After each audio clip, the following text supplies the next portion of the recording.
नमस्ते दोस्तों, स्वागत है आपका हमारे इस चैनल पर। आज हम बात करने वाले हैं एक ऐसे लैंडमार्क जजमेंट की जिसने इंडियन कॉन्स्टिट्यूशन का कोर्स ही बदल दिया।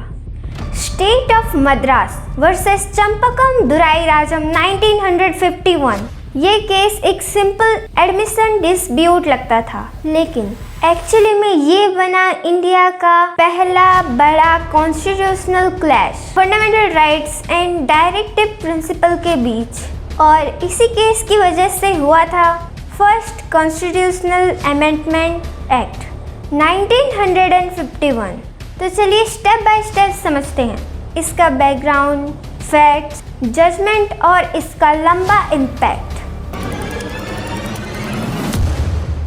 Historical background. इंडिपेंडेंस के बाद इंडिया एक नए कॉन्स्टिट्यूशन के साथ आगे बढ़ रहा था। समाज में कास्ट के बेसिस पर डिवीजन और इनइक्वालिटी बहुत ज़्यादा थी, इसीलिए कॉन्स्टिट्यूशन मेकर ने दो चीज़ें ऐड की। पहला, फंडामेंटल राइट्स पार्ट 3 जो सिटीजन्स के बेसिक राइट्स सिक्योर करता है और कोर्ट एनफोर्स कर सकता है। दूसरा, directive principle of state policy part 4 जो गवर्नमेंट को गाइड करते हैं एक वेलफेयर स्टेट बनाने के लिए, जैसे एजुकेशन, इकोनॉमिक जस्टिस और बैकवर्ड क्लासेस का अपलिफ्टमेंट। पर एक बड़ी दिक्कत थी, कभी कभी फंडामेंटल राइट्स और डायरेक्टिव प्रिंसिपल एक दूसरे से टकरा जाते थे। और सबसे पहला क्लैश हुआ चंपकम दुराईराजन के केस में। ये बैकग्राउंड इम्पॉर्टेंट है क्योंकि इसने दिखाया कि सामाजिक न्याय और व्यक्ति के स्वतंत्रता के बीच बैलेंस बनाना कितना मुश्किल है। Legal issues. सुप्रीम कोर्ट के सामने दो मेजर सवाल थे। पहला, क्या स्टेट कास्ट, रिलीजन या कम्युनिटी के बेसिस पर सीट रिजर्व कर सकता है? और दूसरा, अगर फंडामेंटल राइट्स और डायरेक्टिव प्रिंसिपल क्लैश करें तो कौन सा ज़्यादा पावरफुल होगा? आर्ग्यूमेंट्स कुछ ऐसे थे। आर्टिकल 15(1) एक स्टेट कोई भी सिटीजन को कास्ट, रिलीजन या जेंडर के बेसिस पर डिस्क्रिमिनेट नहीं कर सकता। Article 29(2) state aided educational institution में किसी भी सिटीजन को एडमिशन डिनाई नहीं किया जा सकता based on religion, caste, gender और लैंग्वेज।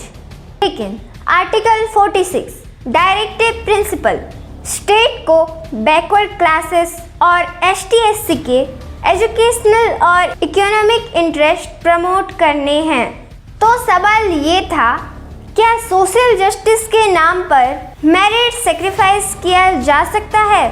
और क्या डायरेक्टिव प्रिंसिपल इतने पावरफुल हैं कि वो फंडामेंटल राइट्स को लिमिट कर दें? जजमेंट। 1951 में सुप्रीम कोर्ट ने अपना जजमेंट दिया। कोर्ट ने कहा ये कम्युनल गवर्नमेंट ऑर्डर अनकॉन्स्टिट्यूशनल है क्योंकि ये आर्टिकल 15 और 29(2) को वायलेट करता है। फंडामेंटल राइट्स सुप्रीम है, डायरेक्टिव प्रिंसिपल सिर्फ गाइडलाइंस हैं। उनका यूज़ करके आप फंडामेंटल राइट्स को ओवरराइड नहीं कर सकते। चीफ जस्टिस हरिलाल जे कन्या ने कहा डायरेक्टिव प्रिंसिपल इम्पॉर्टेंट हैं, लेकिन वो हमेशा फंडामेंटल राइट्स के सबऑर्डिनेट रहेंगे। जजमेंट ने एक प्रेसिडेंट सेट किया, जब तक कॉन्स्टिट्यूशन में एक्सप्लिसिट अमेंडमेंट ना हो डायरेक्टिव प्रिंसिपल को फंडामेंटल राइट्स के ऊपर नहीं रखा जा सकता। कॉन्सिक्वेंसेस। इस जजमेंट के तुरंत बाद पॉलिटिकल स्टॉर्म आ गया। मद्रास गवर्नमेंट का रिजर्वेशन सिस्टम गिर गया और बैकवर्ड कम्युनिटी को ये लगा कि उनका अपलिफ्टमेंट रुक गया। बहुत सारे लीडर्स ने इस पे कंसर्न्स दिखाया। डॉक्टर BR अम्बेडकर और प्राइम मिनिस्टर नेहरू ने रियलाइज किया कि अगर गवर्नमेंट के पास पावर ही नहीं होगी रिजर्वेशन देने की तो सोशल जस्टिस का गोल इनकम्प्लीट रह जाएगा।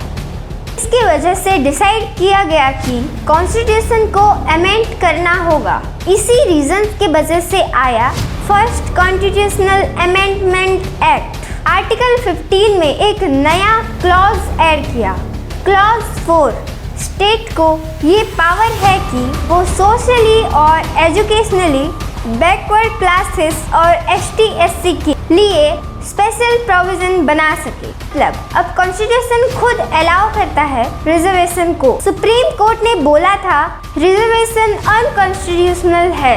पार्लियामेंट ने जवाब दिया हम कॉन्स्टिट्यूशनल अमेंड कर देंगे ताकि रिजर्वेशन लीगल बन सके, और ये बन गया इंडिया के रिजर्वेशन पॉलिसी का फाउंडेशन। आज जितने भी रिजर्वेशन रिलेटेड डिबेट और पॉलिसीज हैं उनकी जड़ यहाँ से शुरू होती है। दोस्तों, इस केस के बाद कुछ लॉन्ग टर्म इम्पैक्ट हुए, जिसमें सबसे पहले आता है fundamental right versus directive principle debate. इस केस में डिक्लेयर किया कि फंडामेंटल राइट्स अपर हैंड रखते हैं, लेकिन लेटर केसेस जैसे केशवानंद भारती 1973 और मिनर्वा मिल्स 1980 ने दोनों के बीच बैलेंस बनाने की कोशिश की। दूसरा, birth of reservation policy. Reservation का कॉन्स्टिट्यूशन फाउंडेशन इसी केस के आफ्टर मैथ में मिला। तीसरा, जुडिशियल एग्जीक्यूटिव क्लैश। ये केस एक एग्जाम्पल था कि कैसे जुडिशियली और पार्लियामेंट के बीच पावर स्ट्रगल हो सकता है और कैसे दोनों अपना अपना रोल प्ले करते हैं डेमोक्रेसी में। तो दोस्तों, ये था 1951 का चंपकम दुराईराजन का केस। एक ऐसा केस जिसने हमें सिखाया कि कॉन्स्टिट्यूशन एक लिविंग डॉक्यूमेंट है जिसमें जुडिशियली और लेजिस्लेचर दोनों अपना रोल प्ले करते हैं। आपको क्या लगता है, क्या सुप्रीम कोर्ट का डिसीजन सही था या पार्लियामेंट का अमेंडमेंट जस्टिफाई था?